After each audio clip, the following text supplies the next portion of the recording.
여러분 안녕하십니까? 총을 쏴서라도 문을 부수고 들어가 끌어내라. 윤석열 대통령의 충격적인 지시 내용까지 드러난 가운데 이제 윤 대통령의 공수처 출석이 하루 앞으로 다가왔습니다. 세 번째 출석 요구에는 응할지 주목되는데요.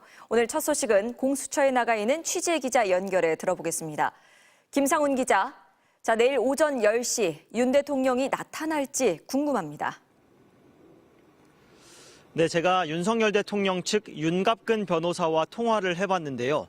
윤 대통령 사건 수사의 본류는 내란죄다. 그런데 공수처는 내란죄 수사권이 없다라는 말을 했습니다. 꼬리인 직권남용 혐의로 시작해 몸통인 내란죄까지 수사할 수는 없다는 겁니다. 출석 여부는 이 문제가 선결돼야 결정할 거라고 했습니다. 안 나오겠다는 얘기입니다. 공수처는 최근 구속한 문상호 전 정보사령관 사례를 들어서 반박을 했습니다. 문 전 사령관의 내란 혐의가 직권남용 혐의에 관련 범죄라는 점을 법원도 인정을 해서 구속영장을 발부했으니 윤 대통령 내란죄 수사 역시 같은 논리로 가능하다는 입장입니다. 네, 현재까지는 내일 출석 안 할 가능성이 더 커 보이네요.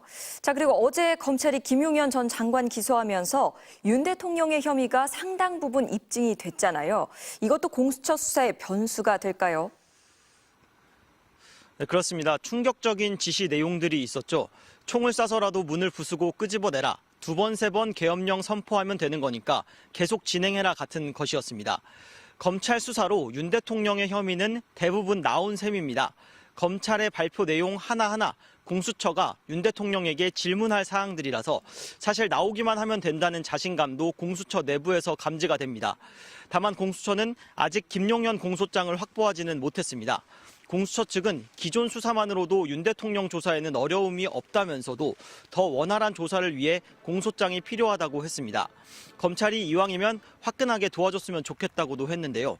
검찰 조사로 윤 대통령의 내란 우두머리 혐의가 대부분 입증이 된 마당에 윤 대통령 측이 내란죄 수사 권한을 운운하면서 조사를 안 받겠다고 시사한 만큼 안 나오면 강제 수사밖에 답이 없다는 결론에 이를 걸로 보입니다.